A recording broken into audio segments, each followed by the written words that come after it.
Yes, of course, we need to highlight on this very figure, Mazi Nnamdi Kanu. Many people don't know him. Many people don't know him. Many people are hearing Mazi Nnamdi Kanu, Mazi Nnamdi Kanu. We want to go deep into the figure, personality of this very young man. We want to make it open, known to very many of you. If you have not followed our YouTube channel, just click on what subscribe and follow us. Subscribe to our channel and be getting direct information as you wish and as you want, always on day-to-day activities of this very young man over his detention and release. Please kindly follow us. This very young man, they call him a tree, a very big tree. Nnamdi Kanu is seen as a mustard seed. This very young man have the charisma. No one knows where it comes from. He has followers who are doing many things for him, even without him knowing. This very young man is so sound, so closely that whenever he speaks, people listens. People listens. So we want to tell you more about this very young man, his background, his family, his education, his philosophy in life, and why he is fighting, and the reason why government arrested him, and what move he has next. We want to tell you more about this very young man, Mazi Nnamdi Kanu. This is a guy who studied abroad, left everything he was doing there, came down here and started fighting. For what cause, which we are about to tell you now. Just be calm. Nnamdi Kanu is someone everyone in this very country must know. His philosophy of life, what he believes in, his educational background, and what gain that drives him towards all these things has been what doing, and why government is afraid of releasing him. Do you know that government is afraid of releasing this very young man? Many of us know that, of course. Of course we know that. They are afraid of releasing him, yes. If you don't know, you know it. Many reasons are behind his release. Many people are still behind his release because many people are what? Afraid of what he's capable of doing.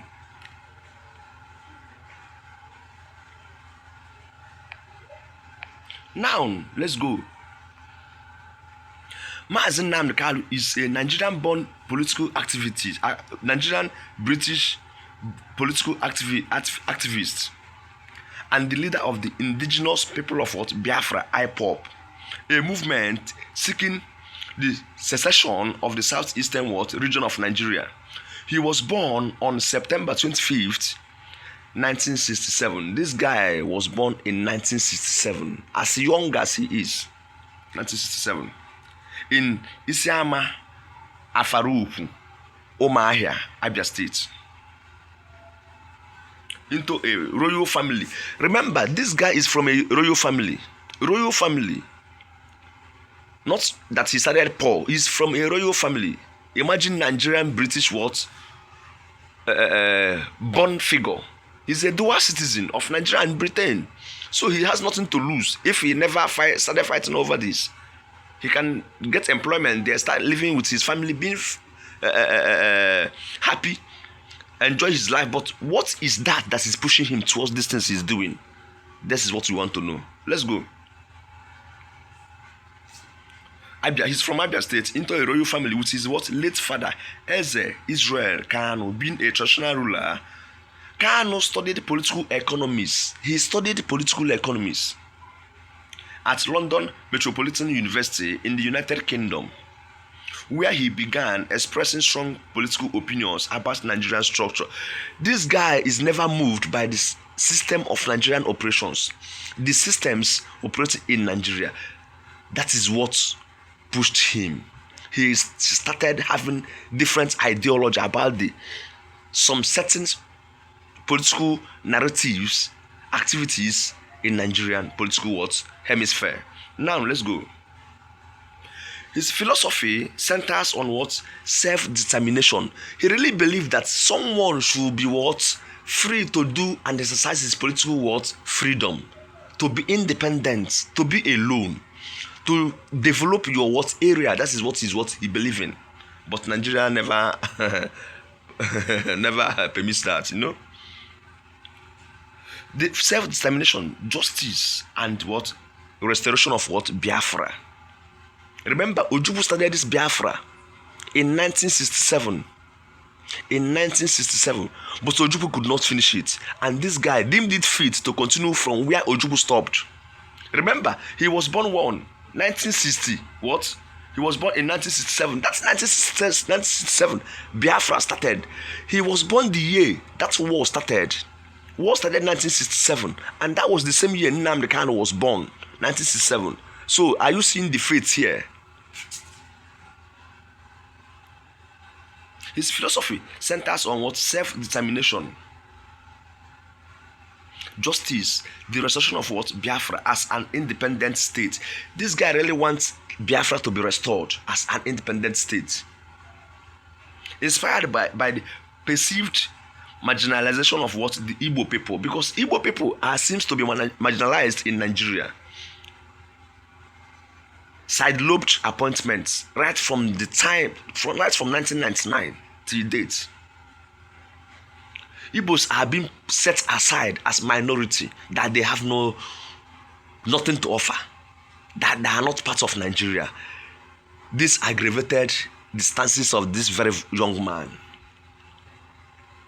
It paved the way for his move towards this what? Fight. He believes Nigeria is a failed nation, a failed union, unjustly held together by force and political manipulation, which is what many people believe today. They see that they think that Nigeria is owned by some people and what others are minority. But politically, they are using them to achieve their selfish interests. You see?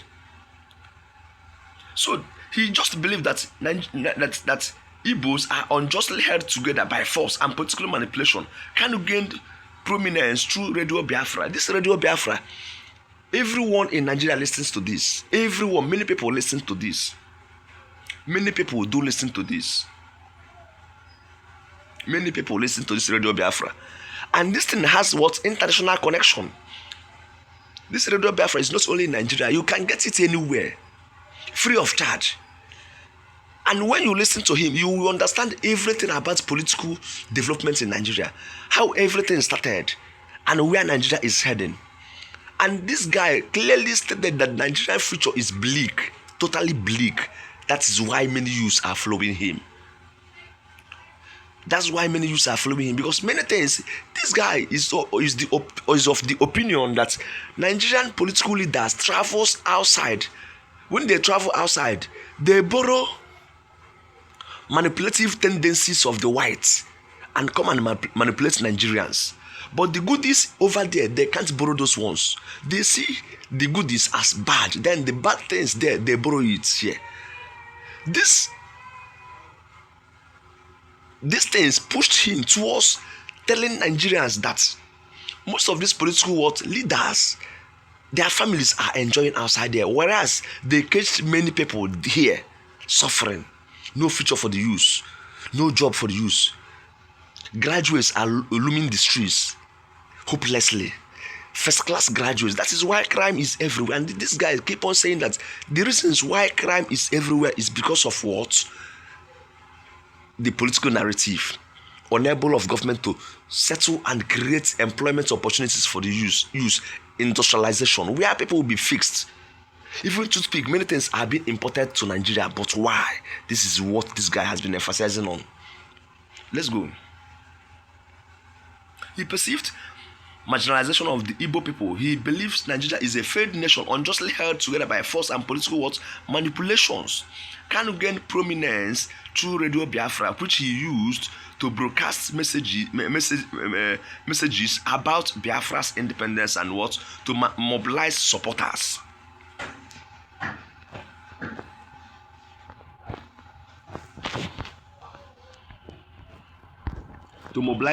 Because this guy really believed that, hence he speaks and you listen, you must gain one thing or the other, and you must learn one thing or the other.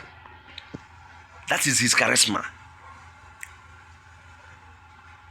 His activism has led to the multiple arrests, with the most controversial being his 2021 extradition from Kenya under questionable legal circumstances, when he was extradited from Kenya, sparking international concerns. Many international communities spoke about that. Kanu's demands include a referendum for Biafran independence, the release of detained IPOB members, and an end to military operations in the southeast, because Kanu believed that many military operations are being carried out in southeastern zones, whereas where other states, northeast, north central, and north west, are free from all those political and military control. He has been questioning, why is it like that in the southeastern zones? Military checkpoints everywhere. 2 kilometers, you may get like military checkpoints like 4 or 5 places, and yet evil activities that some manipulations are still going. So why the essence of these military checkpoints everywhere? That is his quest. That's his questions. You understand? So now, and end to military operations in the southeast, though very private about his family. He is reportedly married to Uchechi Kanu. He married to Uchechi Kanu, and they have at least one child together. His movement has sparked global attention and remains one of the most polarizing in Nigeria's modern political landscape. Do you understand? This guy is a very big figure. Nnamdi Kanu is a person that, when you give this guy listening attention, he may change your system, your narrative about everything you are doing. This guy is so sound. He's an eloquent speaker. He's an orator. And very, very learned. Very, very learned. He knows politics. He knows many things. That's why many people are listening to him. That's why his case is an international case. That's why his case is an international case, because many people want to listen to him. Many people want to hear him. Many people want to know what he has in mind, what is pushing him, the brain behind all these activities. This guy controls people all over the world. We have many people all over the world. Igbo people across the nations of the world, globally. They have units.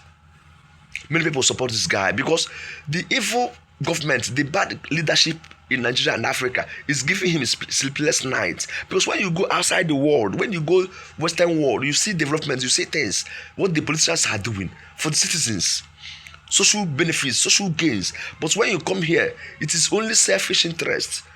People grabbing money, grabbing land, grabbing buildings for their third generations, which is not like that over the seas. That is the quest. That is the question. When you travel abroad, you see how the political sons, daughters are spending money outside there, but they are here punishing others. That is the problem in Nigerian political structure. No one cares. They care about their own selfish interest. Sometimes both senators and House of Rep members, House of Assembly members, all their constituency allowances are not well spent. Common classrooms will be dilapidated so closely that when you watch how children listen to what their teachers, you cry. Healthcare dilapidated centers, and most of them, whenever they are ill, they travel abroad to seek